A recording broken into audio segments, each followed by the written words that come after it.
Hey, hey! They can't see you, Krusty. Nice try, but they can't see you yet. I mean, I kind of know they can't see me, which is the reason why I went into it. Really? Did you? Hey, kids! It's Krusty! Hey, kids! Oh God, that when he sat there and yeah, when that was. Oh, Krusty sounded Krusty. God damn. Yeah, that was kind of bad. Hi, kids. Like, damn. Krusty sound rusty in this motherfucker. Okay. Alright, so folks, if you're listening, of course, y'all know we're about to go live. Yes, and if you're looking at your watches, it is not a mistake. We definitely are starting a little bit later than usual, so bear with us for the next few minutes. And we're going to go ahead and get this started, so...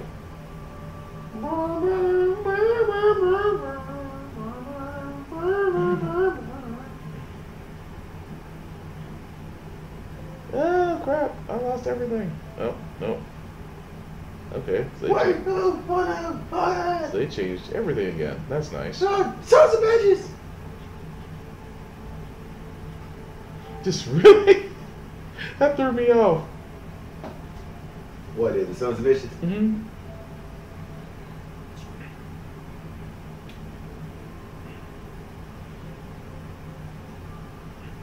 Alright, so...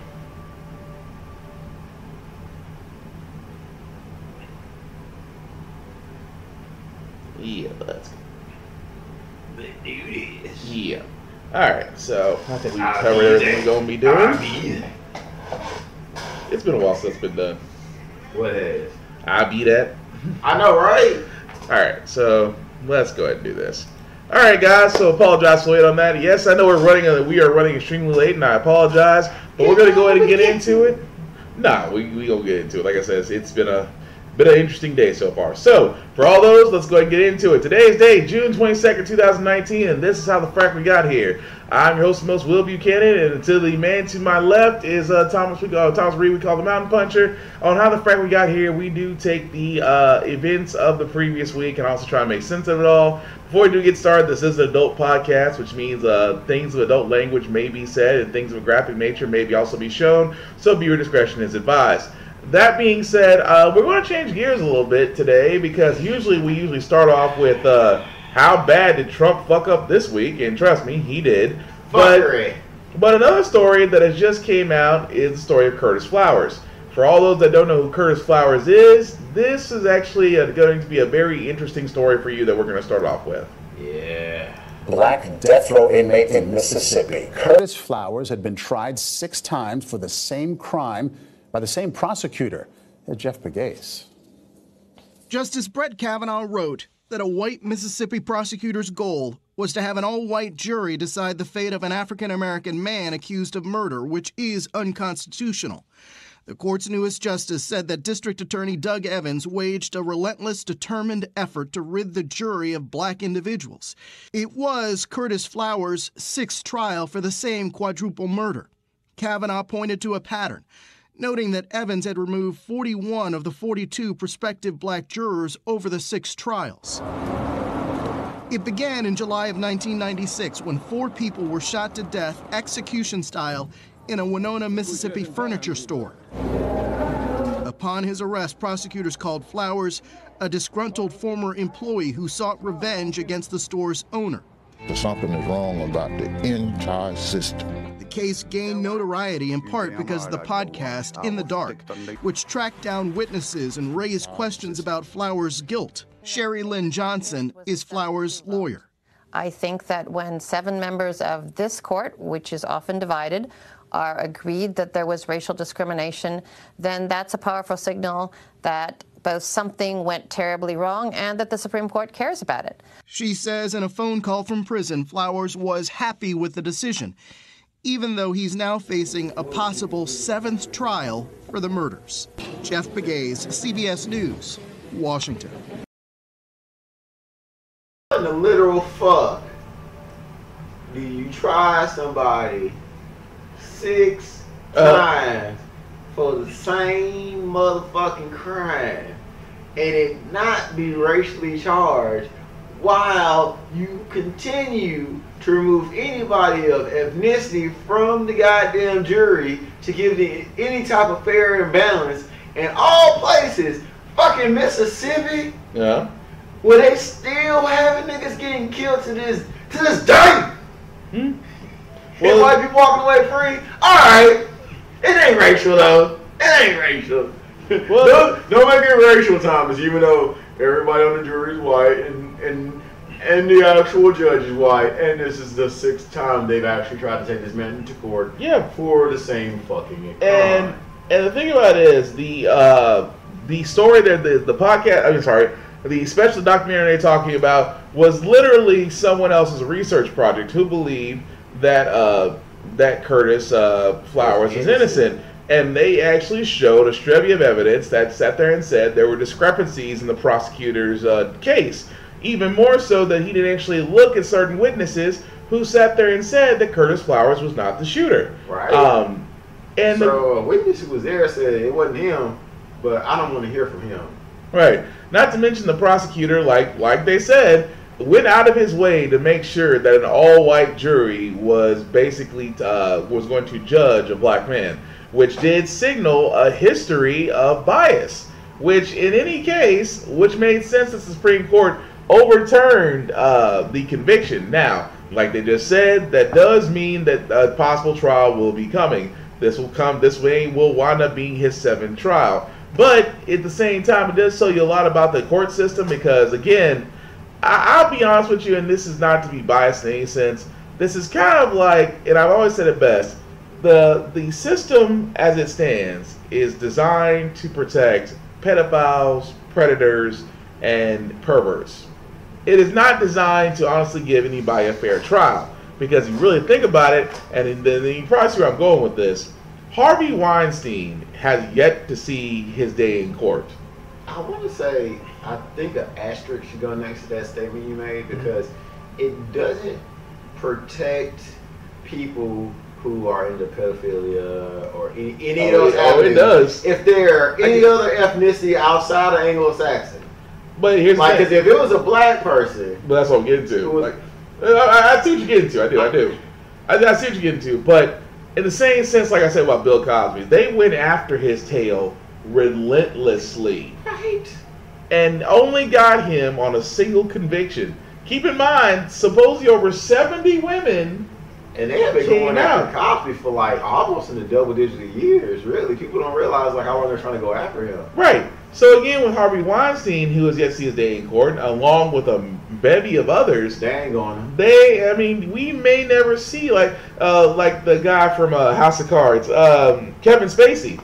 We may never see him actually do a day in court. Right, and he actually slick kind of hinted that some of that shit might have been legit, but he ain't gonna snitch on himself. Exactly, because there was some instances where there were previous times throughout his career where folks actually sat there and was came out and said, hey, he tried to get a little too friendly. I said, no. So yes, so if you're wondering, it's like, yes, I'm very happy this man, I hope this man does get a fair trial. That's the whole basis of due process. It's gonna have to not be in goddamn Mississippi. But it's gonna have to be in an area to where it can't be in New York, in Mississippi because again, and it's going to have to have a mix of black jurors. That does not mean, and I will be honest, and I'll go the other side, having black jurors against a black person who is being convicted of something does not necessarily mean they will be on the sympathy of the black man. Uncle Ruckus, no relation. They won't immediately be sympathizing. But at the same time, who's ever been following this case like I have, you're going to feel like they tried this man 6 times. 6 times they tried this man. 6 times they tried to put him on death row. And it's just like, you just feel this overwhelming, there's this overwhelming narrative to put this man in the ground. It does kind of feel that way. And just real quick, I know because you got the next part lined up. If you watch the actual documentary, the staggering amount of evidence proving his innocence is so high. It was the reason the documentary was created and the reason why it was brought to the Supreme Court because it was like wait, so there's more saying this man was completely innocent of this in its entirety than it is of his guilt? But what the trippy part was, the deciding factor was Kavanaugh. Mr. I sexually assaulted somebody, but I couldn't remember. Mr. I always kept a notebook of everything I did, who had a friend named Squeegee, and always was hanging out because he was just trying to trust a nigga who hang out with a nigga named Squeegee. It was just how. It was the thing that killed me was I said Kavanaugh was the lead decision on this, and I think to myself, this is just his way of maybe getting out of shit, because until he gives that woman her due in court, until he actually goes to the FBI and actually has that discussion, in my mind, you are still responsible for what you did to that woman. Because I'm sorry, I see why now, honestly, as more rape cases, and not to go off subject, but honestly, as more rape cases come out, and I've seen, like, there was one story about this one guy who admitted that he kidnapped a woman. I'm sorry, he kidnapped somebody he knew, raped them, and then they went to trial and only got probation and was a free man on the same day. He raped somebody and got probation and was free. You know what? I used to ask that question a long time ago. I was one of those ignorant people where I sat there and said, why don't these victims come forward? Why don't these victims come forward and tell their stories and see justice? In a situation like that, I see why they didn't get justice. They were denied justice, and now that person is free to go back out there and do the same shit to them or to somebody else without consequence because they were not punished accordingly. I see why now, and that's the reason why I don't say that no more. Well, go ahead, Thomas. Yeah, I was gonna say that's part of the reason, and the ignorant people who like, and the thing is, just being ignorant of something just means that you just don't know that side. But when you do know that side, it's like stupidity comes from just dwelling in it after finding out and still just holding true to it. It's like, because you can learn from it. Like, ignorance is just kind of like, it's like, oh, I didn't know. Right. Holy shit. And it's like, you go, stupid is when you know it's there and you still like, no, I don't. It's like, so the people who just go like, well, if it was such a big, it's like, women come out all the time, and granted, there's always that double-edged sword about the women who do abuse it and lie, but what about all the instances where it was true and it got ignored? And it got ignored simply because of everything that we know as far as what falls in those guidelines, and that person comes out to be found innocent, and then like in that situation, it sounds like he got a conscience afterwards after the guilt weighed down on him. He was like, I did it.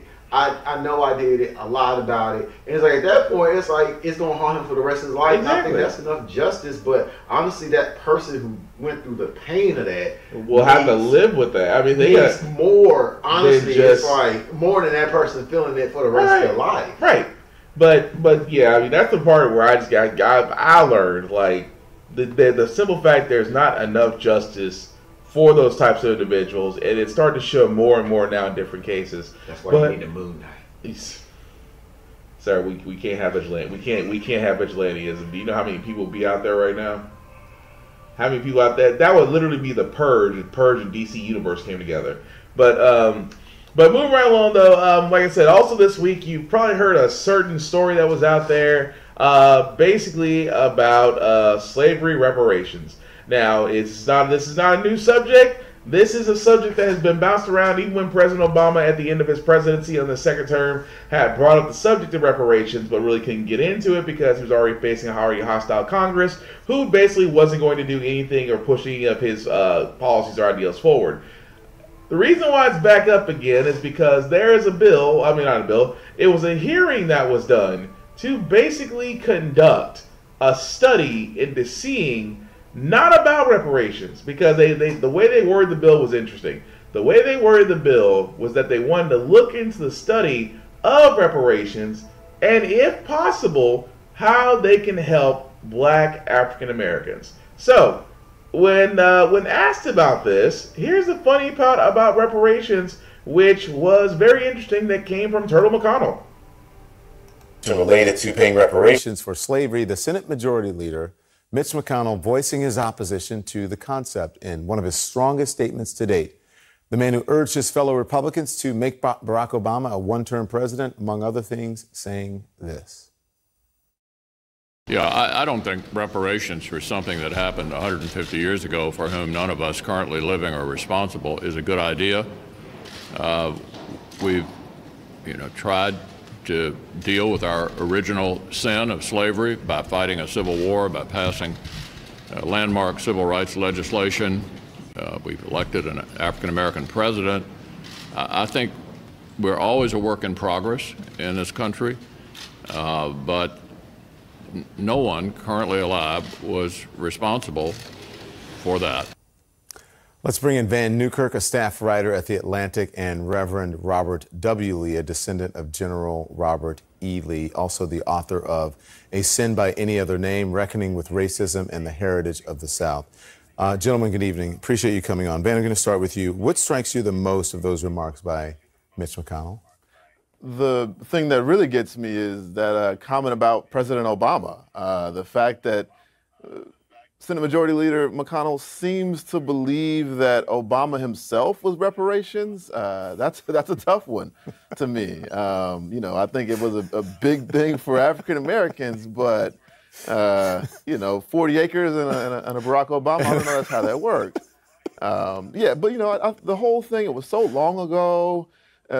That's not what reparations has ever been about. It's not about who or what person necessarily is responsible. It's the fact that the United States government built a government and an economy that sustained itself off the back of slavery and then Jim Crow. And Jim Crow, my grandmother was a grown woman with kids when she could vote legally for the first time. So, that's what we're talking about here. Not just something, so long ago, and we got Obama because of it.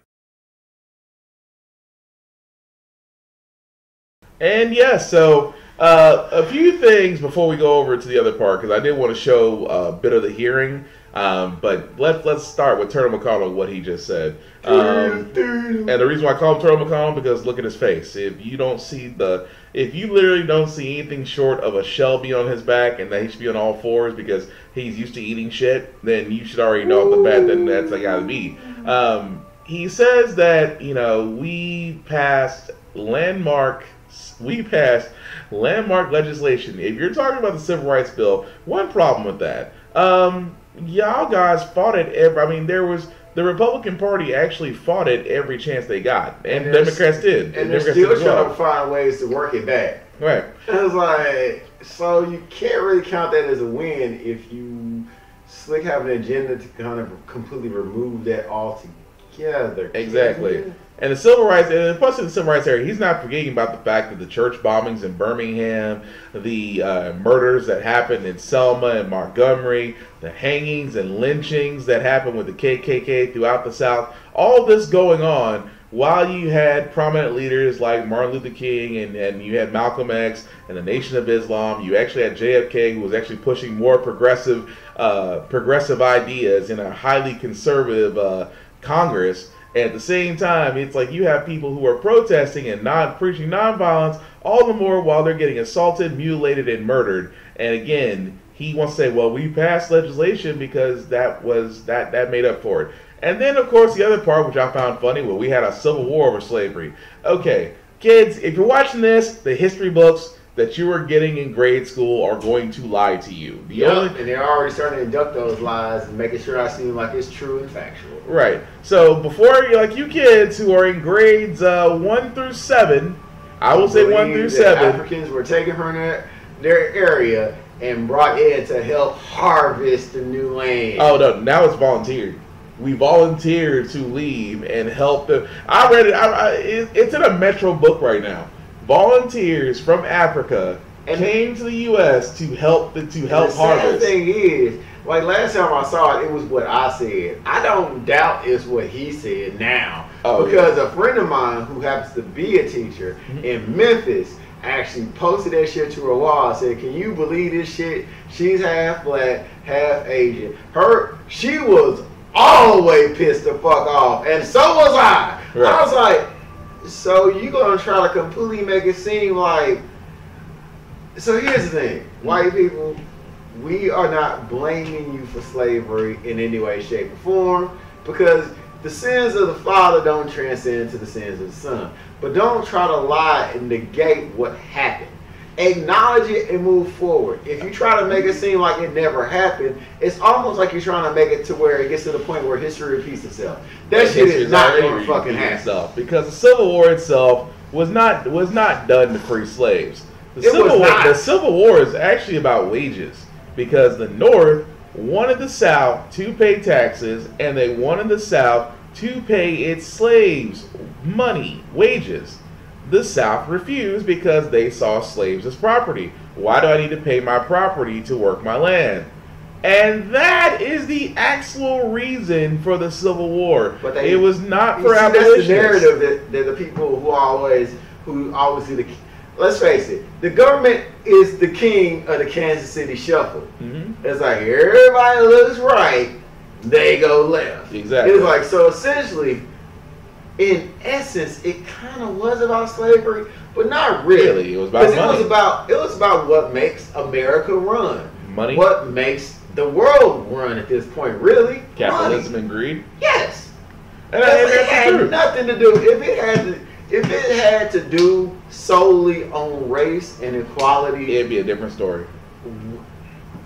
I'm pretty sure the way the world has orchestrated up to this point would have here's the thing. Nothing says a beautiful story like the freeing and overcoming of humanity, instead of just saying about the greed that apparently drives pretty much every economy. But again, the last part I wanted to address, though, of Turtle McConnell, well, we elected a black president. Yes, that's the end of racism. We've elected a black president that won by a landslide. Not because of the fact that he had the greatest African-American voting turnout in election history, because you know why? White people voted right along with us. Right, and it's like, and not just the fact that black people voted for him, but people of other ethnicities believed in him enough to vote for him. Not once, but twice. Even though the second term, they tried everything under the sun to make it seem like he was the son of Satan. Yeah. And the thing about it is, it's just like, for a lot of white people out there, and I say white people because only white people have this mindset. If you elect one of us in any sense of the nature, we somehow overcome racism. No, you didn't. Because here's the thing. You want to know how I know you didn't overcome racism? Because the one time a guy like me with this hairstyle can walk into a bank, highly qualified to be the managing partner, and not get turned down because of the way I look, my skin color, but you'll bring in somebody who's never had a financial job in his life only because his dad knows somebody, and give him the job off the bat, that he's gonna run into the ground while I'm sitting over here and making the next bank better than you. That means that racism is still alive. At the same time, just because we elected a black president does not mean racism is done. In the same sense that we are still fighting, because if racism was truly done, you motherfuckers would have paid reparations, just like you did in eight different other occurrences that dealt with other races. And at the same time, I point this out, it's just like Native Americans. You basically your ancestors tried to take out Native Americans. You guys literally had them on the brink of genocide. Mm-hmm. And what did you guys do? Your ancestors did. The government at the time gave them back lands, gave them sovereignty, which basically meant they were still their lands as their lands, and you know. Yeah, let's face it, they didn't really give them land. Essentially, what they did is just an backward way is they gave them a certain type of area where they allowed them to live at, to where at any given point, even though they didn't really look into it, they can actually take that land from them in any way, shape, or form. Eminent domain? Yeah. So it's like, essentially, it's like, so we're going to give you this land and make you feel like you still belong, because you still have your connection to this land. But at any point we feel like taking it from you, we fucking can't take it from you. Exactly. And we just hope you just live there and you just be happy for what the fuck we give you. And then we gave them casinos. Yeah.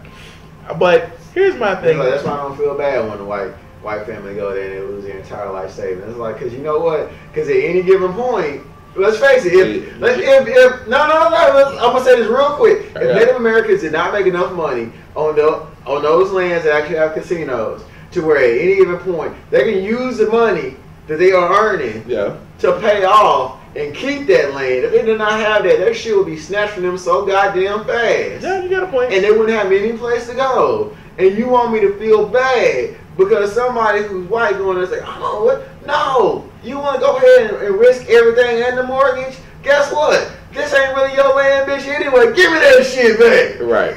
So anyway, give me that. So like I said, there was a hearing on slave reparations by Ta-Nehisi Coates and actually I almost want to say Donald Glover. No, Charles Gambino was not at Congress, but Danny Glover was, and they were speaking about this, and this is what he said. When asked about reparations, Senate Majority Leader Mitch McConnell offered a familiar reply.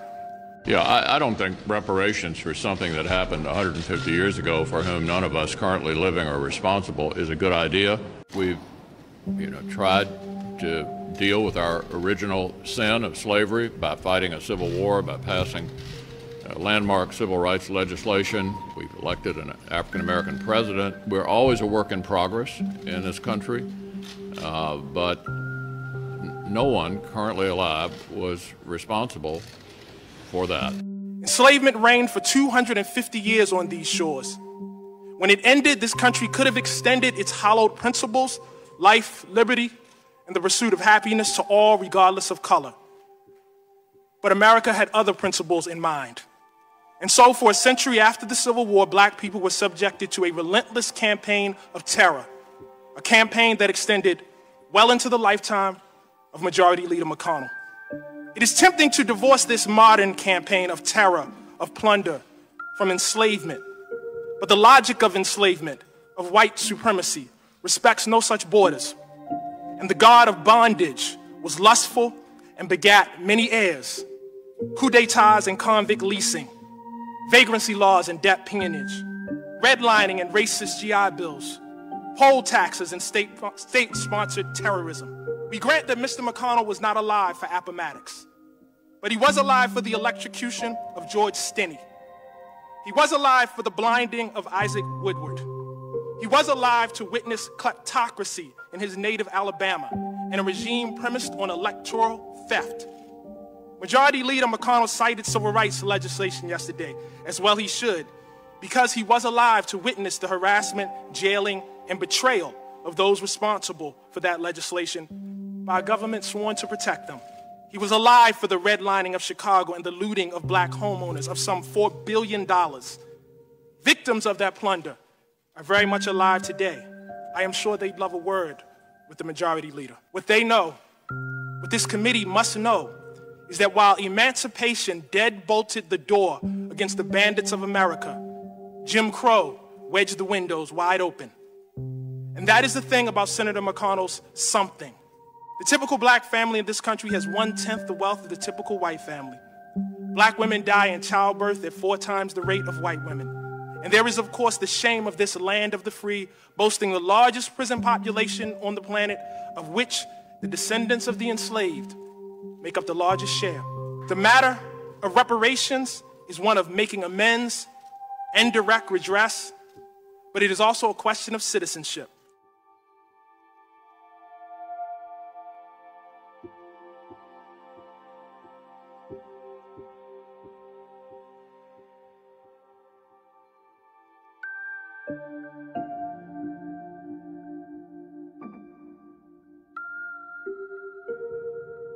In H.R. 40, this body has a chance to both make good on its 2009 apology for enslavement and reject fair weather patriotism, to say that a nation is both its credits and its debits, that if Thomas Jefferson matters, so does Sally Hemings, that if D-Day matters, so does Black Wall Street, that if Valley Forge matters, so does Fort Pillow.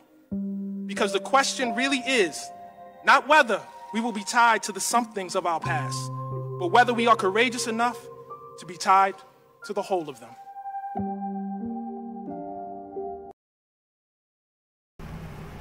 Yeah, you can't argue that. I'm pretty sure they're gonna find some half-assed attempt to just twist words around because that's what you do if you don't really have a good valid point or a good valid argument. It's like you just find a way to kind of twist words around to where it can sound good enough in theory in that moment, but when that person stops and leaves, like, wait, they didn't really make. But guess what? The moment's already passed. The person's left. Right. So I'm pretty sure at some point somebody's gonna come up with a half-ass statement to make, and they're gonna think it's gonna sound quite eloquent because they're gonna make sure they're gonna keep even pace, and they're not gonna stop talking. They're gonna give you a moment to think about it. They're gonna keep going with that bullshit as the bounce ball keeps bouncing on the screen, and then by the time they stop and you stop thinking like, wait, that didn't make any. Guess what? He's away from the microphone. But again, it's like I know a lot of people are gonna stand and say we need to stop because I've seen this on a post where people have sat there and was like, well, why are we looking to them to pay us back? And I'm like, here's the thing. It's just like Mr. Code said. It amazes me that what history will always say is that one group elevated off the back of another. So it's just like you said. Your average African American family has 1/10 of a white household. So there already begins the income divide. So of course, at one point it's like, and at the same time, there's nothing wrong with seeking for what our ancestors should have gotten. There's nothing wrong with that at all. So a lot of people, like, I understand opinions are going to be differentiated. It's just that, we shouldn't be looking to them to pay us. We should be building our own. And I'm like, well, we did. We had Black Wall Street. We had Fort Pillow. We had Marcus Garvey's teachings. We had all these things that were destroyed. That were destroyed. These are things that we built up on our own that we had nobody else helping us with. And they thought it would fail. They thought it was a horrible idea. It's like, there's no way this can build any ground. And it did. And it's like, well, we can't let this shit continue. And they destroyed it. Now, don't get me wrong. We can always turn around and rebuild. But I feel like our ancestors were denied the same economic and educational opportunities, and they're still being denied. So again, for the simple fact of the matter, yes, reparations need to be done because we are the only race, the only ethnic group that has seen so much shit happen to us, and yet we deserve our comeuppance. And I'm not talking the Dave Chappelle route. Anybody who's seen the Dave Chappelle reparations skit? That's never going to happen. That's not what we're saying. Yeah, I get that. Even though the part where he joked about how they ran out and spent the majority of that money within that first day, even though I'm 100% sure that's exactly what was fucking happening. But again, it's not that. But it's just the fact of the matter is that yes, there needs to be some sort of reparations for the ancestors, for us being the descendants of our ancestors. Because let's be honest, and don't take this the wrong way, white folks, y'all profited from yours. So in the same sense, why not us as well? What makes us different? Why do we still have? And it's almost like, and that's why I was saying at that point, racism still hasn't been resolved. It hasn't disappeared because the fact of the matter is, you will still find those people that will still be hesitant to talk about it, and you will still find those guys like us who will still be mad about it because we're getting mad that we're 2019 and we're still getting looked at like we need to be in chains in the field somewhere. Right. Or like we just gonna go ahead and it's like, dude, I'm walking to my car. There is no reason for you to cut on your alarm and grab your woman. I'm not gonna fuck your woman in front of you and drive off in the car. No need to follow us to the departments. Right. There's no reason to do any of it. It's like you do realize that every type of dogmatic view that you have as far as a black person is completely and utterly wrong. Mm-hmm. Right? It's like you don't have to do stigma and what's the other word? Stigma and like there's been like no time ever where I've really crossed like you just walk past like a white couple and the dude just grabs her whole a little bit tighter and pulls her in. Like, so I was like, do you think like a cocktail session is gonna happen and I'm just gonna force you to watch me fucking a woman? I was like, what the fuck you gonna think? Bruh, you are walking, I am walking. You keep it moving. That's fair. But anyway, we gotta keep going though. I know what you're saying, Thomas, we gotta keep going. So, for folks who like going to church, do you like the fact that a church will have its own police force now? And for all y'all going police force, that's right. If you're in Alabama, this new church will form its own police force. Deputize that deacon. I'm still and I wish I could make this up, but this is actually true, that an Alabama megachurch will start its own police force because the law that was signed in that state appoints people to act as police officers. Note it didn't say appoint police officers. It says to appoint and employ one or more suitable persons to act as police officers to protect the property of the school or academy. What could possibly go wrong? Everything. And it's amazing to me where, you know, it's a new law because, again, this is on the aftermath of school shootings. We've actually had, I want to say, what are we, like, and I hate to say it, so I think we're like number 10 or 11 shootings so far this year. School shootings. Let's never make any type of legitimate or, you know, fruitful discussion as far as true gun legislation. Let's just always make it seem like it varies case on case, and it's all the responsibility of people as guns keep getting into schools. I'm so tripped out. Keep getting killed. Right. But it's not the fact that guns are extremely easy to get. No, that's not it. Let's blame these liberal right. It's like, no, there's not no liberal that has an agenda to go out and kill kids in schools. And it's like, sir, it goes back to churches though. I mean, because staying on church, so think about this. You're about to go to a church that has people acting as police officers. And I'm thinking to myself, how bad is it that you got, like you said, deputized deacons? I mean, that's pretty much what it's giving the ability to do. I don't need a deputized deacon trying to show me to my seats. What if the usher was packing? Like, he gonna sit, click, he gonna sit in this seat. Right. So what happened? Like, what happened if the collection plate is low? Woo! That collection plate gets low. It's gonna be an issue. It's gonna be like in that skit from goddamn In Living Color with that collection. Wait, hold on. With Jim Carrey and Damian Wayne. Yeah. Like the collection plate a little bit low, so we gonna sit there around one more time. That collection. I was thinking about myself. You know, it's the fact that it's in Alabama, because we always talk. You probably hear stories about Florida Man, and like how Florida Man and Nevada Man. Now we have Alabama join the ring. All right, now you got a goddamn usher, and they just walked up bit by bit with a piece in the hand, like, open up your wallet, let's see how much you got in there. Well, you know, it's like 100, and you ain't put nothing in there. I'm gonna need you to grab that 10. That reminds me that 10%, mother, 10%. That reminds me of that one dude that was testifying that came up with a pistol and everybody ducked. He was testifying and shooting at the same time.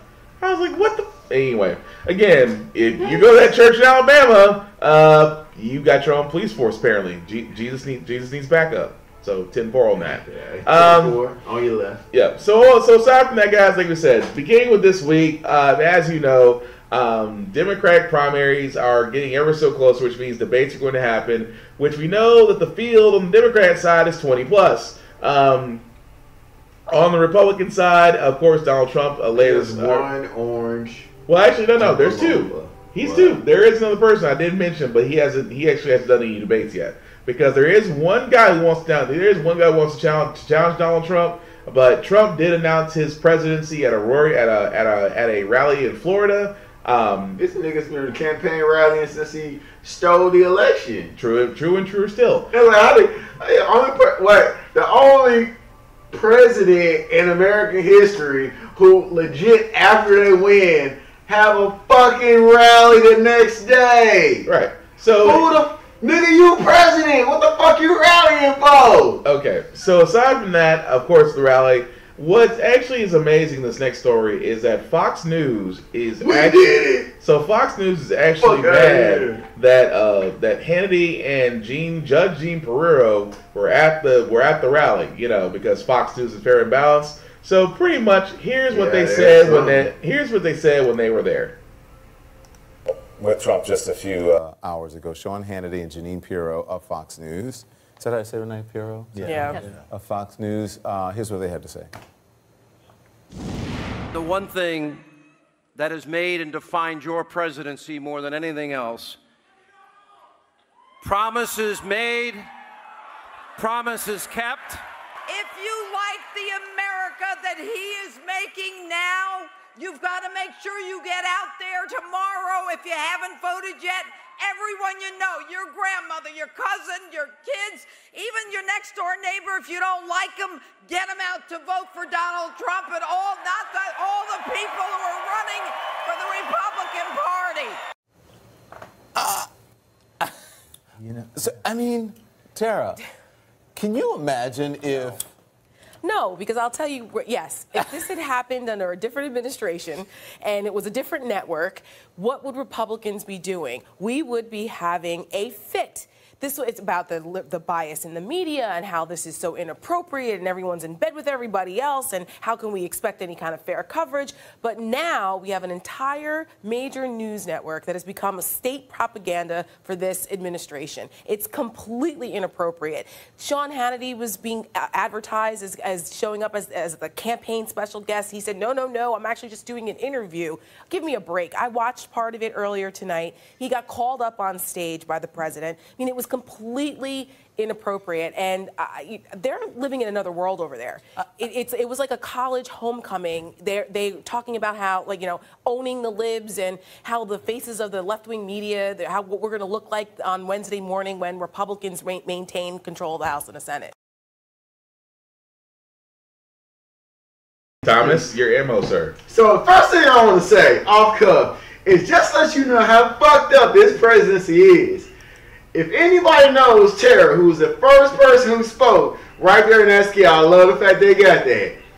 Tara was like a brainwashed Republican before Trump was even anywhere in the clearing to becoming a true and honest potential candidate for the goddamn Republican side. If you go back and watch all of the shit she was doing as far as all the broadcasts, like she'd be on the Daily Show, she was on the Nightly Show, she was on all different types of talk shows, she was on CNN multiple times before she actually got some common sense to realize that, wait, so Democrats can also have good ideas too.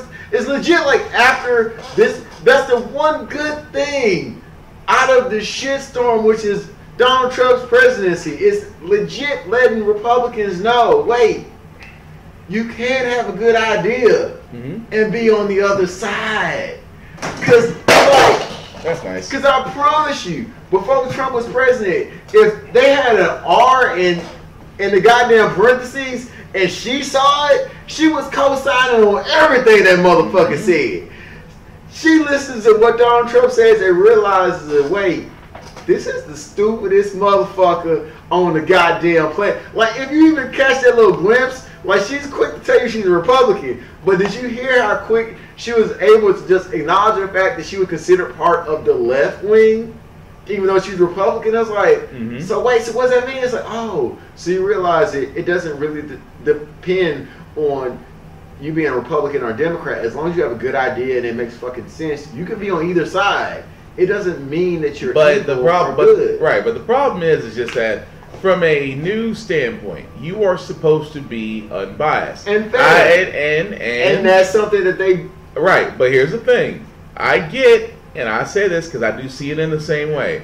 Because a lot of people sit there and say, "But Will, you watch CNN?" I said, "You're right. I watch CNN. I watch MSNBC. I watch PBR. I watch PBR. I watch NPR, and I do watch Fox. I stomach it."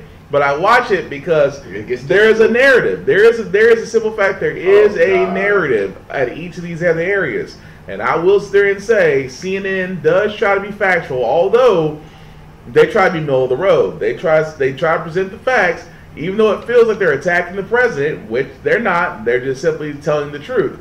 In the same sense that MSNBC does, in the same sense that NPR does, in the same sense that a lot of these other news outlets out here do. True journalism. And then at the same time, you have Fox, which calls himself fair and balanced. But here's the problem.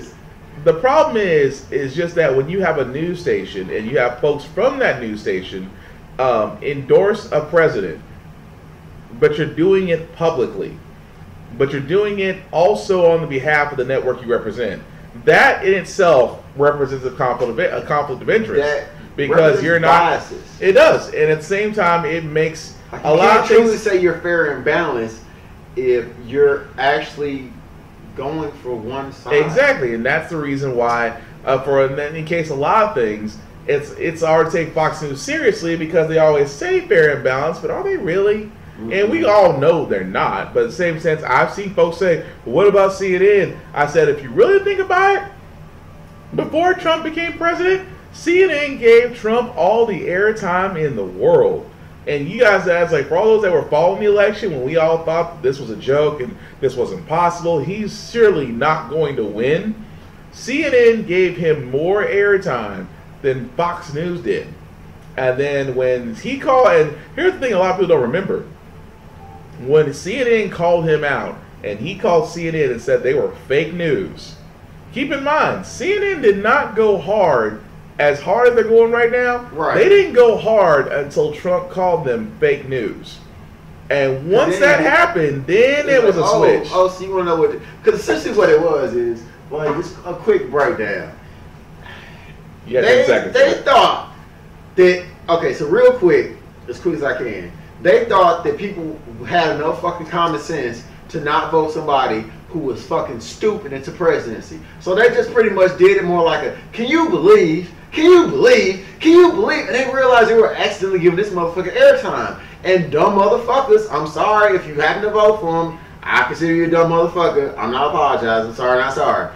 Dumb motherfuckers went out and voted for him, and everything he's done has been asinine and been towing the line and been doing shit that people have been telling them to do. And it was like, wait, so we helped get somebody who has no political training whatsoever into, and it feels like what CNN is doing now is like a big I'm sorry to the world, but it's too late. It's like you gave him too much airtime, you gave him too much space. And now it's you're partially responsible. But that's the point I was making, where I was like, the moment he kicked him in the teeth, and they were like, okay, so there's not a bias. Now that's my argument for those that say there's a bias with CNN and everywhere else. But honestly, CNN was on the other side of the road until they got the teeth kicked in. So with that being said, I'm just saying that Fox people, it's amazing because that's Trump's favorite station, are going to remain biased, but you just can't call yourself fair and balanced. You shouldn't call yourself fair and balanced. And let's be honest, it's like, I slick respect old school racists. Because at least they would tell you up front they was racist. Really, Joe Biden? You realize Joe Biden made that very same discussion. Yeah. That's like, think about it. It's like if somebody just come on you like no, sir. You realize Joe Biden literally sat there and said, I worked with segregationists. They were racist. They called me boy. But guess what? They got stuff done. Do you know how that sounds? I know. I'm not saying that shit. What I'm saying is, I slick respect somebody who are who they are, and they don't apologize for it. Don't try to make it seem like you are something, but you're not. And that's what Fox News is doing. It's like, wait, we're fair. Kind of like that, the Martin Luther King, Martin Luther King skit from Boondocks. Yeah. When they're trying to make it seem like it was fair and balanced, but you attacking. Wait, so if you're fair and balanced, that means you're being like pretty much like my favorite thing to say as far as fair and balanced, like that medium down the road, is a medicine man with Native American community. So wait, so you're that go-between both, but you're leaning towards one side. It's like you're not a go-between at that point. Right. You're an advocate for one side. Keep it real. Don't try to make it seem like. But moving on though, guys, there are other things. We still got stuff that Trump has done, because apparently Trump has been a little bit wishy-washy as far as other stuff he's done, and especially with the Iran strike. That was an interesting one as well. Iran overnight, President Trump approving a military strike, retaliating after Iran shot down that U.S. surveillance drone, but then reversing course at the last minute with planes already in the air. Our chief global affairs correspondent, Martha Raddatz, leading us off this morning. Good morning, Martha. Good morning, David. The world is bracing this morning to see if President Trump launches retaliatory strikes against Iran after officials say a planned strike last night was called off by the president himself. The U.S. military is again ready to launch at a moment's notice, but it's now unclear if and when that will happen. It was yesterday that President Trump approved a strike against Iran before abruptly changing his mind last night. The president tweeting a short time ago that we were cocked and loaded to retaliate last night on 3 different sites. When I ask how many will die, 150 people, sir, was the answer from a general. 10 minutes before the strike, I stopped it. Not proportionate to shooting down an unmanned drone. I am in no hurry. Then saying sanctions are biting, although writing that Iran can never have nuclear weapons. The strikes were reportedly set to include Iranian radar and missile batteries. The move would be in retaliation for the shoot-down of the American drone, Iran showing images of what they say they recovered of the wreckage. An Iranian general also claiming this morning that a U.S. P-8 surveillance plane with 35 on board violated Iranian airspace, but Iran, it says, decided not to shoot down the manned aircraft. Thursday, Iran showed video of what they claim is their surface-to-air missile streaking toward the U.S. drone, exploding on impact. This video hasn't been verified. In a video released by the U.S. military, the drone is seen plunging into the waters below. The unarmed and unmanned aircraft, one of America's most sophisticated drones, cost $130 million. Its wingspan as broad as a 737. The drone was monitoring the Gulf of Oman, where recent attacks were carried out on oil tankers, and over the Strait of Hormuz, that vital oil shipping waterway. The U.S. military claims it was flying in international airspace, pinpointing the drone as roughly 21 miles from the Iranian coast when it was hit, well away from the 12-mile territorial limit. But Iran maintains the drone was in Iranian airspace. Its Revolutionary Guard Corps stating, an enemy that violates our borders will not return and will be destroyed. The president initially issuing a stern warning. They made a very bad mistake. But then suggesting it may have been a foolish error, seeming to question whether Iran intended to shoot down the drone. I find it hard to believe it was intentional, if you want to know the truth. I think that it could have been somebody who was loose and stupid that did it. Those waters are protected by an Iranian naval fleet of small but swift boats, and what Iran lacks in air power, they make up for in missiles, capable of launching retaliatory missile strikes against Israel, Saudi Arabia, or the UAE, and proxy groups power to sow chaos through attacks across the Middle East. All right, so let's get right back to Martha Raddatz monitoring this all night. And Martha, Iran doubling down. Okay, so let me go ahead and say this first. Trump actually did not fuck up. I know we don't say this a lot. We really do not say this a lot on this show. I know I don't say this a lot, but Trump actually not wanting to starting World War III over a drone was possibly the smartest move he has yet to do. Now, I wish he wouldn't sit there and tell verbatim everything that the general told him in a public atmosphere where everybody can read it. But if he just sat there and said, I'm not going to fire over an unmanned drone, I would have sat there and said, well, hot damn, a broken clock is right twice a day. But go ahead, John. I'm sorry, go ahead. I said John. Which, by the way, thank you, John and Lori, for watching. But I'm sorry, Thomas, go ahead. I think he fucked up, but he had enough time to pull back on that decision.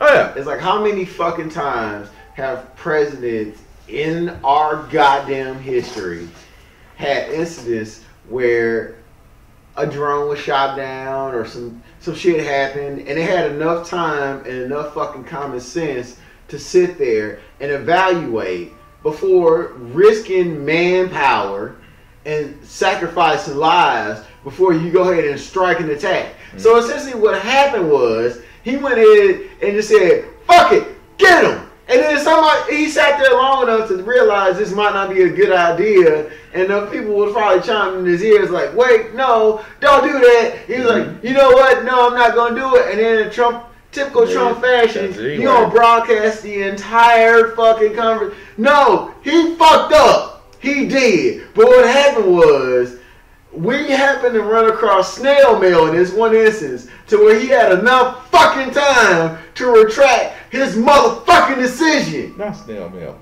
Oh my God. Not snail mail. Bro, if this was instant, we'd be at war right now. True.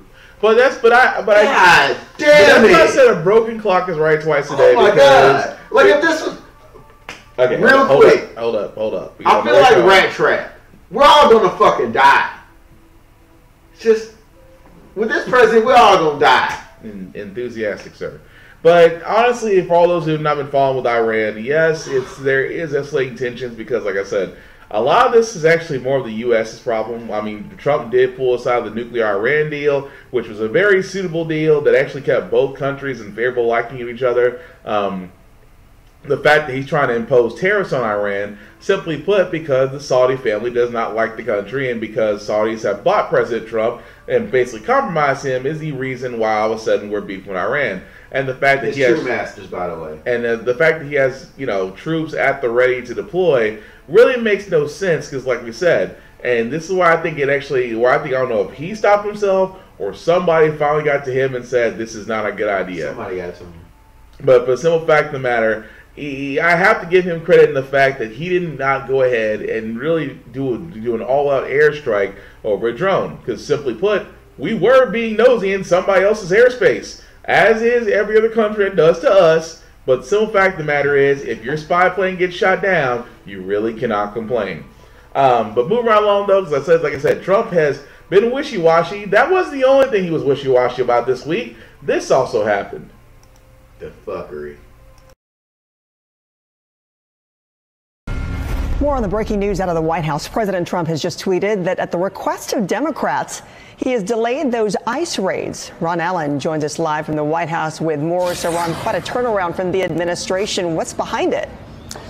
Well, yeah, from this morning when the president was leaving for Camp David, he issued a warning that these raids were going to begin and that people here in the country who had exhausted their legal appeals to stay in the United States, that group, that deportations were going to begin. That was going to be about 2,000 people. And we learned that the ICE agents were going to target families in about 10 different cities from coast to coast, Los Angeles, New York, Miami, Houston, and other major cities around the country, some of which, by the way, are sanctuary cities, where there are efforts to push back at this, efforts to try and help migrants, immigrants, fight the deportations, lawyers, others who are helping them to try and prepare for these raids. It was a pretty big deal, and it was interesting that this whole operation was telegraphed weeks, days, if not weeks in advance. So, again, a lot of resistance to this. We don't know exactly why the president is changing his mind. He says at the request of Democrats. Early today, the Speaker, Nancy Pelosi, issued a statement that condemned the raids, and that wasn't a formal request to stop them, but she called them brutal, and she said that this was something that shouldn't happen. She's, of course, from San Francisco, which is a sanctuary city, and many Democrats have a much different view of how this immigration problem should be handled than the president does. Interesting, he also says that he wants Republicans and Democrats to get together to work on a solution to the asylum and loophole problems at the southern border. That's a huge, big problem. Basically, the president wants a much tougher system when immigrants apply for asylum. He also wants many people seeking asylum to remain in Mexico while these appeals are being held, or to apply for asylum first in Mexico before coming to the United States. That's all very complicated, meeting a lot of resistance in Mexico as well. You remember a couple of weeks ago, he threatened huge tariffs on Mexico if they didn't step up their enforcement at the border. Today, he said that they have. But a back and forth by the president, what some might say a crisis created and a crisis solved by Mr. Trump. Back to you. Yeah, Ron, we thought he was going to be.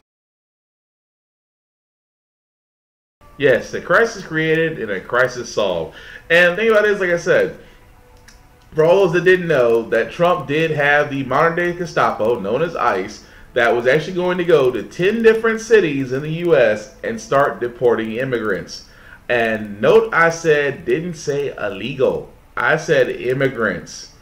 It was going to start removing, he was actually going to have the ICE remove immigrants from 10 cities in which he finally decided to hold up, again, last minute, and sit there and say, well, unless the Democrats and Republicans unless the Democrats, I should say, gives us a suitable immigration plan, I will resume deporting. So, it is amazing to me how in the world that this man can, stop. He does something. He says he's going to do something. Then doesn't do it. And then when you think he's about to stop for the right moral reasons, then he goes, well, unless I get my way, I'm going to move forward. So I want to give Trump today 2 half-ass approvals because you stopped. Because simply put, with ICE going through these cities and deporting people, that was not going to end well. At the same time, you still have an immigration problem at the border, an immigration problem that you created. And of course, you solve because you're making them do more legal running around than anything else, while staying in a country where they can potentially lose their lives because of Mexico's violence with gang cartels. Good, Thomas. So, I'm not giving him any fucking flack across the board because I like how the Democratic speaker legit calls bullshit on Trump without saying bullshit. Because she made, like he said that like, after the request of the Democratic side, and then the Democratic speaker is like, this is a fucking abomination. It's like, at what point is she making, like she legit calling him out. So let's keep it real. Because the Saudis is one master of his. The other master is the true Republican power. So I mean, yeah, the Russians too. I mean, he has many masters. When you a hoe, you have many masters. But back to my point. Essentially, if they're undocumented, how do you know where to find them? So essentially what was going to happen was there was going to be sending ICE people in the regime era of like what, San Diego? They didn't say what they didn't say. They didn't say where, but it's like in areas where they're considered like to be safe havens. And who are they going to be targeting? Well, if these people aren't documented and we don't have their names, who are we going for? Latinos. So they're going to go for random Latinos in an area where a lot of these people will probably have been American citizens. Oh shit. Now wait. The Republicans have been trying to reach out to the goddamn Latino community. If you go after a whole bunch of Latino people who are not only citizens, but they're documented, and you're saying you're going after undocumented families, holy shit, we will ruin this forever. Right. Pull up! Pull up! And then you try to save face by saying, wait, so after the request of the Democratic side, we're going to, and then you still say, but then we're going to come back and, no, it wasn't the request of the Democratic side. This was your true Republican masters who made you realize this was a fucking horrible decision and pull up, but still lay pressure onto it. No approval. Eat a dick. Burn in hell. All right. So, moving right along. Fuck out of here. So, moving right along. Speaking of things that don't make any sense, no. There's not a video for this one. I'll show it anyway. The White House is unveiling a $50 billion Palestinian economic plan. Why does he look like a superhero pedophile? Let me finish. So, with that being said, that the Trump administration is going forward with a $50 billion Palestinian investment in infrastructure proposal to basically help over the Middle East peace plan. This proposal actually means that they would try to set up, as they said, housing, healthcare, education, power, water, electric, tourism, and agricultural sectors. It's basically a way of basically funding the Palestinian area of the Middle East. Now, for a lot of y'all who are probably watching this wondering, why in the world are we investing $50 billion over in the Middle East? Well, the Saudi masters. Yep. I mean, well, not only the Saudis, but keep in mind, we have actually been funding Jerusalem and Israel, Israel's government, literally since the 70s, give or take. And again, this makes no sense that we're taking $50 billion and investing overseas when we have crumbling infrastructure here that refutes to be in mission. You have rural hospitals, just like in Tennessee and Fentress County, that's being closed. So folks have to go 45 to an hour drive just to get medical attention. Aside from that, then it's just like, it makes no sense, the list of things that we have in the U.S. that could certainly use that $50 billion investment, but he rather goes, but you know, it makes no sense that the Trump administration is trying to push this forward into a foreign country. As aside from the fact, the only thing I can think of is that he wants to put a Trump hotel in Palestine in Palestinian countries. Wait, so you don't think it has nothing to do with Saudis at all?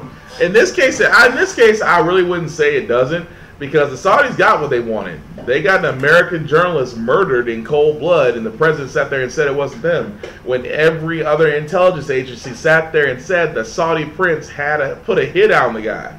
But wait, you forgot what the Oracle said, what the man will power will always want. Yeah, more power. More power. So you don't think the Saudis got it? Think about the area. Think about what they're giving. You forget. You're telling me the Saudis had nothing to do with this? Well, you forget the Saudis own 90% of Trump Tower in New York City. I mean, true, but they also own. The most behind the scenes. But they also own the power. They also own Trump Towers in their own home country.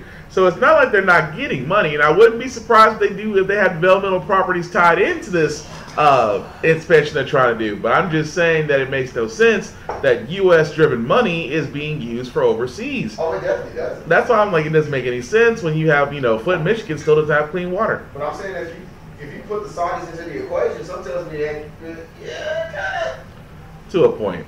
But aside from that, because like I said, we got to keep this show moving. So the other story I wanted to point out today was basically James Alex Fields Jr. If you're wondering why that name sounds familiar, he was the guy who was behind the Dodge Challenger in the Charlottesville rally. He's the guy that ran down the crowd using his car as a weapon and actually killing multiple people. Fucking coward. And so the reason why we talk about him is basically because of this story, that basically he is asking for mercy. Where pretty much lawyers said that James Alex Fields Jr. said in a sentencing memo made in court documents Friday that he should not spend his entire life in prison because of his age, a traumatic childhood, and a history of mental illness. No amount of punishment imposed on James can repair the damage he caused to dozens of innocent people, but this court should find that retribution has his limits. And the first time I read that, I was like, the cojones on this man. That keep in mind, he was a part of the crowd that was going against the protests in Charlottesville and decided to take his car and run over people. That is vehicular homicide. That is murder. That is second-degree murder or first degree. I'd actually see which murder case they gave him, because first degree is premeditated. But still, fact of the matter is, the words that bothered me that he said in the sentencing memo is that he should not spend his entire life in prison because of his age. He's 22. But 10 seconds, sir, because you like to run. You ain't got to worry about that, bitch. 1 month, you are fucking dead in prison. Give him 1 month. See if he don't die that first goddamn night. But again, 1 month in prison. But we don't know whether he gets in, because the thing about it is they're going for the death penalty. 1 month in prison. He might not. He is surrounded by blacks and Latinos. Who did he kill? Blacks and Latinos. Why was it? Because of race. 1 month. But you gotta remember, sir, if he does go in, but if they do, like I said, fuck that. 1 month. Wait. Fuck that bitch. Well, what I'm saying is, if he does get convicted, like I said, the sentencing, the actual court is still going on. But the thing about it is, prosecutors are seeking the death penalty for this man. And of course, the thing about it is, he just shows 1 month is death. But what killed me about you are stuck on this 1 month thing. I'm telling you, stuck. He gonna get killed in 1 month. He did what in North Carolina? And the prison he goes to gonna nut it off cut? But that's why I say he's probably gonna go somewhere. They're probably gonna put him somewhere where he's protected. He's gonna have protection detail until he gets there. But the thing about it is, it's just that, like I said before, it's a scary thing. Not only because you have guys out there who literally, when they do all this stuff, like I said, this is brave while they do it. Let me finish. This is the post-Trump era. And I say this because you have individuals, much like that man, who are literally acting out because they see a president doing things without consequence. And because it's a fantasy, they're going to do this stuff. They feel like they can go out there and hurt people or kill people and not show any remorse and not be held crimes for it, when in a sense, he is now facing the reality of his actions. And therefore, he's 22. It just reminds me of Brock Turner. Brock Turner was 20 years old when he raped that unconscious young girl, and the judge gave him probation because, and he said, and I quote, "I don't want to ruin this young man's chances at life." I need some more liquor. So again, what are we now seeing? We're now seeing another individual, 22 years old, who's already killed and hurt people. Now he's begging for mercy because he believes that he should not spend the rest of his life in prison if they even give him that. So it's amazing to me to where this is what happens when you have an example of a president followed out there by idiots who are going to do what he is doing and expect the same treatment. Trump one day will have to answer for everything he's done. He will. At the same time, it shouldn't be used it should not actually be used as an albatross for other people to go out there and do the same thing. That's the reason why he's facing the death penalty, and rightly he should. So in that sense, it's just you can't. I mean, I don't. It's like Thomas said, and I'm not saying the 1 month thing. I mean, I want that man to see. I want that man to see justice, and if it is by death or by life in prison. Trust me when I say if it is life in prison, like Thomas said, he's not going to last very long once people can get to him. Here's the thing. If anybody knows me, anybody knows I'm a very optimistic person. I believe everybody has second chances. There's certain people who don't, but still do to some degree. But here's the thing. There's always those people who realize that no matter how much time passes, no matter how much forgiveness you give certain people are never going to be forgiven. So you are going to be sent into a correctional facility surrounded by the same people who you chose to victimize and slay out of racial hatred, and you think you'll last? See, here's the thing, it's like, alright, so yeah, he might be protected on paper, but who's protecting him? He'll Louise and Jackson is protecting him right now. But like I said, guess who decided to go on lunch? But that's only if they decide that. Louise and Jackson. But they'll probably put him on protective custody though. But again, and who's on detail?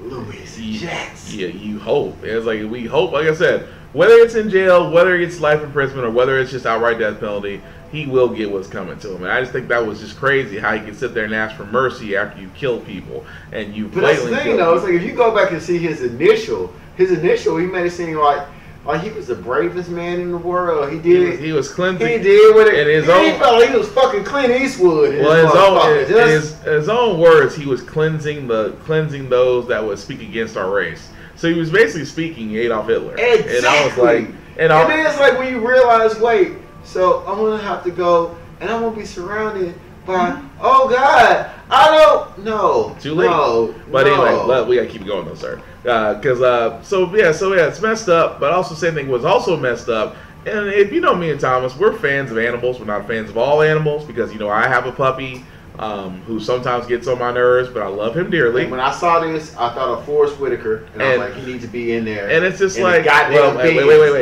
wait. So because you've seen it, they haven't. So you'll get it. So again, with the animals, like I said, I do sit there, and it's just, for me, it's like I look at the case of an animal, like especially if it's in its natural habitat, I leave it be. A bear doesn't. I don't go in the woods to fuck with bears. Bears don't come in my backyard. We understand each other's boundaries. If I see a deer, I slow down, let the deer pass. I don't want deer to get hit. This is his lane. I mean, I don't want deer to. We are interrupting this shit. Right. I don't want deer to get hit. I mean, I understand it's a natural occurrence. American side, I don't know.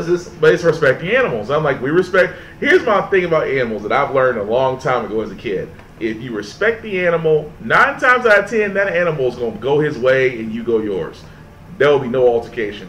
And the reason I know that, because a bear in Gatlinburg taught me that.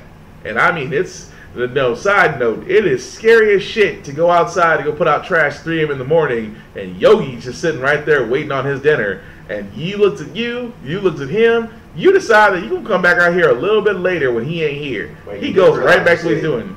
You do realize I said, you look at you. I said Yogi. No, they say you look at you. Well, I meant Yogi. Anyway, as you try to be Mr. Assorted. But anyway, goddamn English language and shit. Yeah.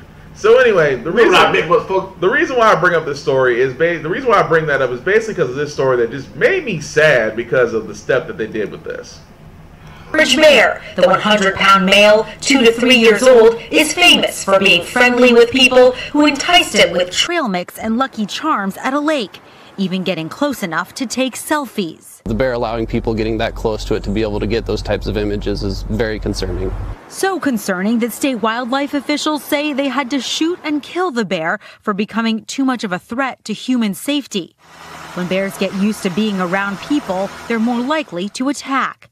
Outrage over the killing is pouring in. More needless cruelty, beyond sad, terrible decision. We have received a lot of messages via social media, email, some of which are death threats. Officials say they did not send the bear to a zoo because zoos are typically not interested in wild animals that have been fed by humans. Bottom line, to save them, just don't feed the bears. Jolene Kent, NBC News.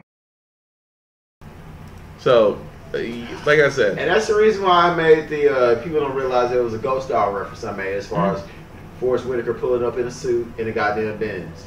Because I needed him right there with a sniper and a silencer. Okay, so. To go ahead and shoot them motherfuckers in the head as they try to kill this bear. Thomas references aside, I know what he's saying. But the thing about it is where it was such, and he'll agree with me on this, it's a lackluster excuse for what they did to the bear. I understand, I know, don't feed animals. We all seen the signs. And I'm not saying what people did to the bear was wrong, about feeding him trail mix and Lucky Charms, and that he was getting familiar with it because he saw it as a food source. So therefore he was going to keep coming back because folks kept feeding him. The problem I have with this is that if he got around to being around people, and some fact of the matter is either move the bear, capture him, and put him in a different area, or find a zoo. And as I watched that story, the zoo sat there and said that the excuse that was given was that the zoo would not accept bears that have been fed by people. And I thought this was interesting for one, because if that's the case, where the fuck are the animals in the zoo being fed by? I mean, I don't see them. I mean, aside from those large wildlife conservatories that allow bears and other animals to find their own foods and whatnot, who the fuck are filled? Who the fuck like, are feeding these animals? You go to a zoo and an animal is there. There's somebody there as far as a keeper. Right, there's a zookeeper and feeds the animals. Or so an animal who's already used to being fed by humans would be sought after if you're going to a zoo. And at the same time, that's what made me so mad, because you're saying the decision after all said and done was to put down the bear out of fear that he's going to attack. And I'm not saying they're not wrong about that, but I am saying that when you came down to it, it was either capture, relocate, or outright kill. And you chose kill. So essentially what it comes down to is, this is the reason why me and William are so pissed off about this story, is because in all likelihood there is a 65% chance that the bear will not be aggressive towards any human, because he sees them as far as, like he said, a food source. It's like he realizes that when people come around, he's gonna get fed. At this point, there's gonna. The chance is always there because the testosterone in a young bear, and he's being a wild animal. It is there as a possibility. Steve Irwin, the great Steve Irwin taught us that a wild animal should always be treated as cautious. Because you cannot predict a wild animal's behavior. He said the same thing with crocodiles and snakes and whatnot. The man, I mean, any biologist any wildlife biologist, whether it's Jack Hanna, Steve Irwin, or all the greats that we grew up with that handle animals, have always sat there and said the same thing. Wild animals are unpredictable. That is true. And that's why I'm sitting there saying, yes, those people may not fed the bear. Because, like I said, bears themselves are powerful land creatures. A bear can run up 35 miles an hour, so you ain't outrunning the sumbitch. Right. At the same time, its jaw strength has the ability to bend steel. Yeah. And I'm like, in power? Well, let's just be honest. How many people have fought a bear and lived to tell about it? Not many. So again, don't get me wrong. These are creatures, but they should still be respected creatures. Legendary Crockett. Yeah, let's do David Crockett. King of Wild Frontier. But again, it's like, when I saw that story, I was like, you're telling me that y'all couldn't compromise a trap, relocate to different woods, or find a sanctuary that would take the bear in, but decided that life ending was the best thing? But let's cut to the chase. The reason why this story pisses me and you off, because we realized what it came down to. They realized it would be cheaper and easier and simpler to go ahead and just kill the bear. They didn't try to contact any goddamn zoo, because they could have if they wanted to, but that takes like being transported and you would think all of that extra stuff. It's like, if we just go out there with a gun, the bear thinks we gonna come out there with a treat. Bam, done. And that's exactly what they fucking did. And it's like, no, that's exactly what you motherfucking did. It's like, you could have went ahead, if you really cared about the humanity or the humaneness of the situation, you could have done it that other way, and the zoo would have happily taken that goddamn bear off your hands. But you didn't. You took that simple route and you went ahead and bailed out. Yep. So again, it just makes me sad because I'm like, animals are disappearing at an alarming rate, whether by poaching, extinction, or just overall man-made interference. Because I just follow around with the doctor. It's like fucking humans. But that's the thing about it. It's like when you think worldwide destruction, of course, being that was in San Diego has one of the biggest wildlife conservatories in the United States. They also have a reserve that could probably taking the goddamn young berry in. But right. Hey, what the fuck do I know? But again, it like I said, it makes us sad because you don't know how long these animals are going to be around. Some of these animals are on the verge of extinction. At the same time, future generations won't get to see what we've seen, and that's really sad. But that's why I said I didn't agree with that decision. I think there was other ways that it could have been handled. They just decided, like Thomas said, went for the most cheapest and efficient route, and that was pretty much putting the bear down for no reason. And that's just again the reason why we can be mad about it. But the last story before we get to our good news segment is Andrew Yang. And for all those that don't know, he is a Democratic presidential candidate that has an interesting plan for us because if you haven't noticed, automation is starting to affect American jobs. And some people are actually being put out of a job because a robot can do it faster, doesn't get tired, and can constantly put out production, which eventually does mean the end of some jobs. So with his idea, which I think is very interesting, and it actually needs to be pursued and actually being put into place immediately, probably won't. It should be, but it should. But it probably won't. But for those that don't know, this is what he means by his plan. Big idea is a freedom dividend of $1,000 a month for every American adult starting at age 18.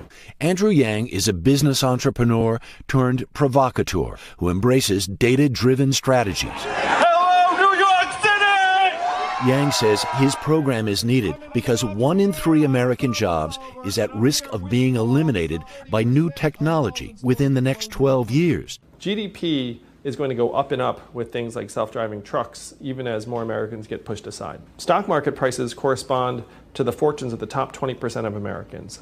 And headline unemployment does not include people who've left the workforce. And when you start digging into those numbers, you will see that we are falling apart. Yang's program, $1,000 a month for every American ages 18 and older, would be opt-in. People could choose to stick with other social programs. He plans to pay for the benefit with a 10% value-added tax on goods and services. So how would it work, literally? Well, so the way it works is I become president in 2021. Everyone knows that my big idea was the freedom dividend, so everyone's excited. And I do not need 80% of Congress to pass this law.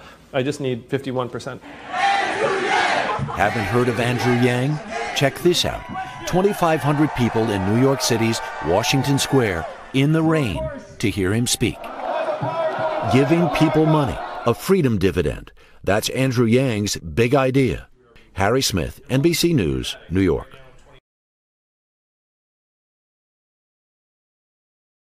So, like I said, now probably you're probably wondering, well, it sounds like universal basic income. It really does, except that Andrew Yang's take on it is basically that with universal basic income, the question becomes as far as giving everybody a living wage, basically to make up for the fact that jobs are disappearing. Andrew Yang's take on it is that he's going to increase the prices by 10%, adding a tax on goods and services to pay for it. So giving all American citizens 18 and up $1,000 a month, in addition to whatever jobs things they can find, would actually be suitable considering the fact that the income wage gap is ever so increasing. Like, I'll be honest with you, a lot of people these days, myself included, you do have to work more than one job to make ends meet. The average person's wages haven't increased in almost 7 years. Meanwhile, prices on everything else has gone up. Anybody who's in the income area of $85,000 and up may have seen a lot of bonuses and tax cuts come your way, while the tax cuts for middle class and lower class are disappearing, which makes it harder for them to actually make ends meet. I wonder why. Because we know why. But again, with that being said, though, the only way to combat this, aside from the eventual halting, because like Andrew Yang said, eventually automation is going to be the wave of the future, and that a lot of companies are going to take that moving forward, which does mean that's going to be a lot of Americans out of a job. So the universal, I keep on to call it universal basic income. The freedom dividend that Andrew Yang does suggest, is, but he put a nice little. It kind of is. The wording of it is like they can't pervert it the way he did it. That's why I was like, I love his idea, but here's the thing: but they can't truly pervert it. But here's the thing. Universal basic income means that there's a big ass difference. That's the reason I wanted to make sure there is a difference. I wanted to stress but it's that. essentially the same thing. It's just a slight difference that makes it all that much more. All right, I'm saying it's different because universal basic income that people are having a problem with is that it doesn't say exactly what's paying for it. Right. Some economists have sat there and said that either a program or somebody else, much like the military, because the military does get the biggest slice of our U.S. budget by, and they jack it off on such frivolous shit, right? Or for the simple fact of the matter is, like I said, a lot of it comes down to universal income, who's paying it. Because let's be honest, I have heard it from many people that I've always sat there and said, "Well, I don't want to pay for somebody's this, that, and the other." When I'm like, "Well, unless you have control of where your taxes go, you really don't have a choice." So you just pay it. So it's either an increase on taxes. All right. So it's either an increase on taxes to pay for universal basic income, or it's to basically cut down on the programs, which they will not touch the military. The military is like the holy grail of budgets. But they will throw our fucking kids under the bus and fuck old people and sick people, but the military has to stay. Oh, they've cut Medicare, U.S. Human Services. I know. The military is the one thing that's gonna be stable. Your kid could be as dumb as a fucking brick. Your grandma can die today. Fuck her. We need the military. And the thing about it is, plus murder. And I covered it on a previous podcast where the Pentagon cannot account for $1.7 trillion over 10 years because they jack it off. I mean, let's keep it all the way honest. No. Think about that. They can't account for $1.7 trillion. They can, but they don't want to. That is literally $47 trillion less than what our actual national debt is. Can I ask you a question? Do you really think the government can't track where that's going, or they just gave them the money? They gave them the money and said, "You do what you need to." You know what it was? The Pentagon. That's pretty much what the military is. Like, the military is like. I feel like this feels like old time, like elite, and back in the old days. It's like you pay that juice, and you didn't ask what was happening with it. You just paid that juice. That's essentially what it is. They paying the juice. They ain't asking what they're doing with the money. You ain't asking what. But that's what I'm saying. It's just like what Michael's doing with that new suit, nigga. You just pay your goddamn cut. But that's what I'm saying. With universal basic income, they couldn't actually account. They couldn't actually account for where it's coming from. Whereas freedom dividend, he sat there and said it. I want to do a 10% tax on goods and services, and that basically gives all Americans who opt in, which is also another big thing. $1,000 a month. And it says opt in because it's still coinciding with other services. So I see what Tom's saying. It's slightly different, but at the same time, it's the same concept, but because they add that actual distinctive description as far as where it's coming from, you're like, oh, okay. And that's why nobody argues it different to where it's like no matter how much you try to spin that narrative as far as this is a dumb idea, it's like that actually makes sense. And that's why a lot of people who are following Andrew Yang, and I'm like, that is going to come up in the Democratic debate about universal income and solving reparations, things of that nature. And that's why I said it's going to be interesting how the candidates do that. But I do like the fact of what he's trying to do because, again, history and economics have shown when you invest in the middle and lower classes, the American economy as a whole does better. It only does worse when you try to invest in the top side and starve the bottom half and then wonder how you got to the Great Depression, which we see like we're kind of heading to right now again because we've already went to a depression, then recession, then we're going right back to deprivation. But we didn't learn the lesson. It's like essentially what happened was, it's like we got back to the point of being good, which was actually after Roosevelt's attempt to help the lower class. Right, the New Deal, right. And it's like, and once the lower class get up, and it's like the rich people got to the point where it's like all the people who actually learned the lesson of that have died off. And at that point, they don't see any reason to focus on the actual growth of the middle class. Fuck them. if they wanted to really be there, they could be where we are, blah, blah, blah, blah, blah. Right. And shit, eat my caviar for no reason, throw the rest out the window. I just only needed one. Fuck the whole batch. Blah. But that's the thing. But that's the thing about it. Where I was sitting there saying it just amazes me so. Where a lot of people, you just wanted to say it, didn't you? I did because I mentioned Roosevelt. He went bully a lot. It was awesome. I get it. I was waiting on that. Like you just want to say. I did. It's like, but it's like nobody understands. It's like bully. It was like, who's a bully? It's like, never mind. You don't get it. You just want to say it. That's cool. I get it. But yeah, it's going to be interesting. Like I said, as far as how they're going to come up with the idea. You know, like I said, I hope it moves forward because, like I said, the American people need the American people honestly need a bailout. Let's just be honest. Actually, and they need. Go ahead. I just thought about something that would be fucking awesome, but it's not going to happen. And if it did, I'd just well, go ahead and say it, sir. You got 10 seconds. Yang Bernie. Huh? Yang Sanders. Well, Bernie Sanders also had because if you look at their viewpoints, they think completely outside the box, and it's exactly where America needs to go to continue to go on the path of true greatness. As far as people who always want to pretend they want to get great, no, bitch, you want to go back to what the old school was, and the old school almost died and bankrupted us. Yeah. How about we not go backwards? Because I will knock a motherfucker out. Like wish they would try to call me boy if you want to. But all right, back to my point. Why did you go Joe Biden again? Because Joe Biden was Captain America, bro. But back to my point. It's really? Like, but if you get Sanders and Yang together, it's like they both have new ideas. It's progressive, and they both can get us to where we need to be. Now, if they align, would that be awesome? Fuck yeah. Will they align? No. But if they did, would everybody try to take them the fuck down? They wouldn't. That would just be like Elizabeth Warren and Sanders. That also would be a wonderful. President and vice president. True. Because Elizabeth Warren has already introduced things about how to pay for child care, how to eradicate the majority of student loans, and it's just like she literally her plans, which I'm kind of leaning more to her than Kamala Harris, because Kamala really hasn't said exactly what she would do. She hasn't really given us any ideas. She's just kind of run off. It feels like she's run off the premise of a black woman president candidate. And it's like, I need you to give me some substance, because just because we share the same melon does not mean I'm going to go ahead and just co-sign with you. That's like, I mean, only reason I voted for Barack both times was because he had a point. He was winning some points now. If you sounded ignorant as a motherfucker, I mean, nigga, we did have somebody who was the same ethnicity as me on the red side. You see what the fuck he talking about lately.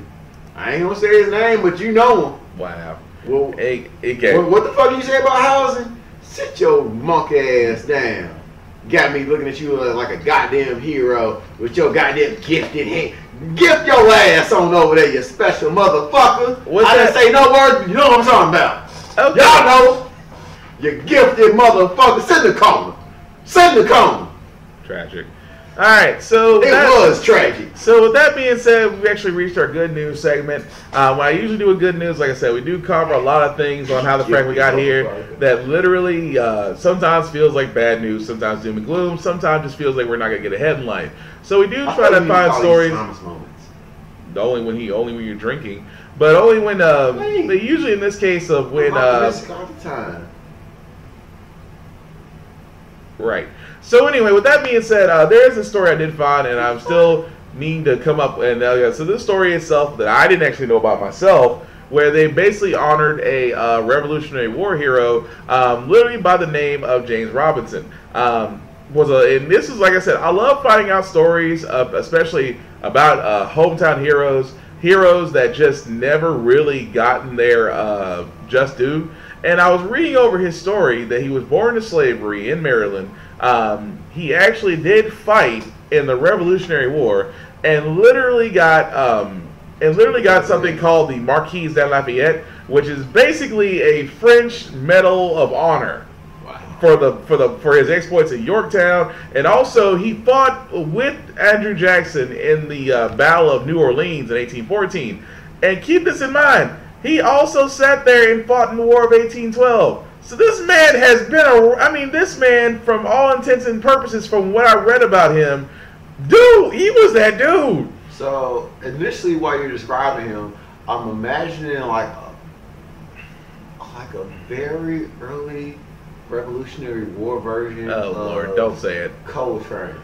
Possibly so. But the other thing that what I was passionate about was that he literally never got the ability to be free. After the wars, he actually got signed. He actually went back into slavery because he lived to be 115. Oh my God. So it's the thing about it is like eventually he did get emancipated, but it wasn't for too long. He actually passed away. But somebody, I was trying to find the name of the person that was looking into it. Somebody was actually looking into this man, and because they found the gravestone and actually looked into his situation and actually did the research and actually got to the point to where he was being honored, which he finally did get honored for his exploits. But for a man that fought 3 different battles, 1 war, and got honored by a different country, mind you, he got honored by a different country. Eventually, he did get the Revolutionary War Medal of Honor here, but I thought it was just cool because this man had fought through all that, was, could have been treated, should have been treated like a free man, went back into slavery for a few years, finally did get emancipated, but he just now finally got the honor that he deserves, and I just thought that was cool. I went 2 geek moments there.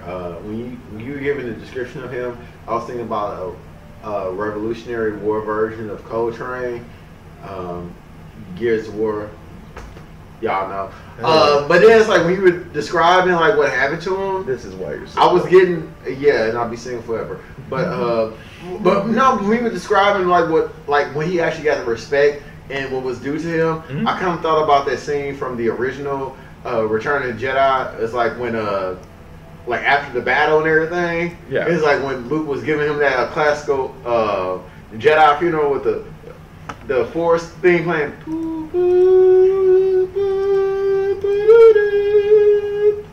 Again, this is why he's single. He lit the flame. He just watches, and he just respected. He's like, this is why he's single, folks. Anyway, know what he's trying to say in the long run about it. It's a man that fought in too many wars and finally getting his due comeuppance. So, like I said, I just thought that was pretty cool about that story. So, with that being said, this is going to wrap up the podcast for How the Frack We Got Here. Thank you guys for all watching, especially for watching this fool. So, again, that fool as I'm talking about did have his To Be Determined podcast a little bit earlier today. And I went all geek mode, pulling out calculations and shit, and paused for a moment, looked at the camera, pulled my calculator. I was like, wait, hold on, let me check my signs. Anyway, and I tag people to it. It's like all to be determined by you as far as these games. What is your goal? Figure it out. I hope you make it come all about. It is amazing that you're still single. It is not. It is amazing. It's like if they heard me muted, I probably would be like in like a main relationship, a side relationship, and then a fuck buddy situation. But I'm not muted, so it's like they look at me, it's like, hey Thomas, how you? And then the geek come out, it's like, I'm gonna bail out. I can't. Just it's amazing. Like, and I won't settle, bitch out me. Anyway, aside from that, we do have other people we need to promote besides this fool back here. If you have seen him earlier today, he was on. I was actually knocked out, Trace. I apologize. Trace Brown, DJ King anyway, on Facebook. Also has podcasts of his own. He actually has the Bump Down, which is actually a musical podcast, which he goes over music, charts, knowledge, and numbers. He also gives his view into the recording industry, which is always fun. To learn things about the recording industry that I did not know. Also, same time, if you have music that you want to be played on the Bump Down as he goes over what's hot on the charts and what's not on the underground, please look up DJ King anyway on YouTube and also Trace Brown on Facebook, and he'll help you out with that. He also has the Smoke with Truth podcast, which is honestly the no frills, check your ego out the door, in your face podcast, where he's going to talk about the truth in his opinion. It may piss you off, but it's going to make you feel better later, as truth always does. So please look up Trace Brown on Facebook to see when he'll be dropping either the Bump Down or the Smoke of Truth. Our other buddy of ours, Vaughn, Avon A71 on Facebook, Big BZA podcast on YouTube, has several podcasts of his own. He actually has the I Get That Reference VST, which is a 30-minute podcast covering news and views and things of that nature that you might find informative. Interactive show just like mine. He also has Rhythmness, where you can reminisce over the rhythm, in which he goes over albums over a 4-tier rating system.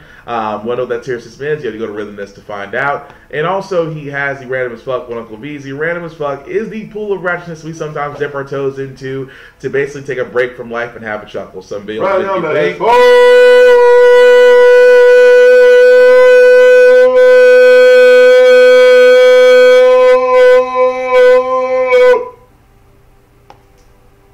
Again, it's amazing that you're single.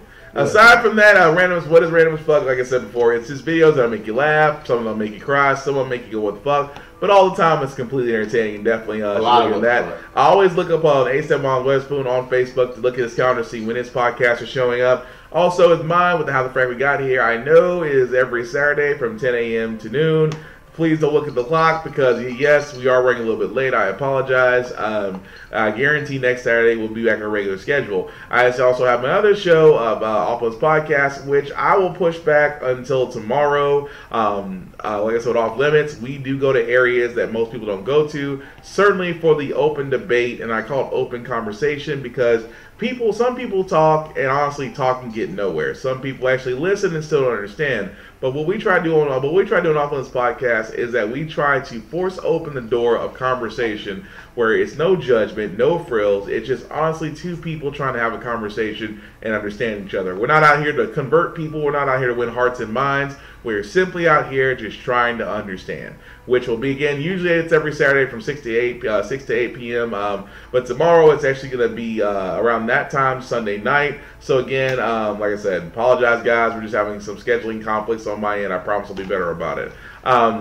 Haven't forgot about Get Bit because I actually do have a segment on that, which I'll be doing a little bit in the afternoon tomorrow. So that'll be just me going over Get Bit as far as things of that nature, which should be interesting. It's going to be the first one going from that. So definitely looking forward to that. Also, pick up the sticks. Pick up the sticks. We will have another one this week as well. Like I said, Pick Up Sticks is our gaming podcast to where we go over various video games, things of that nature. Oh, and speaking of gaming, let me not forget my buddy John Wingnut at Wingnut Gaming. Wingnut Gaming is his streaming channel. The man does Dauntless. He does Call of Duty. He does Battlefield. Anything that probably you can shoot at and cuss at and have a drink at, that is my buddy that'll actually do that because he's a lot better at Call of Duty than I am. Better than a bitch. So with that being said, if you want to look him up on Facebook, look up Wingnut Gaming and give him a like, share, and subscribe as we always try to do because like I said, he is one of the guys that we like to promote within our little table called the Sorrel Table of Bosses. And again, I hope one day to actually have him here for an Off-Limits podcast when everybody's here. Because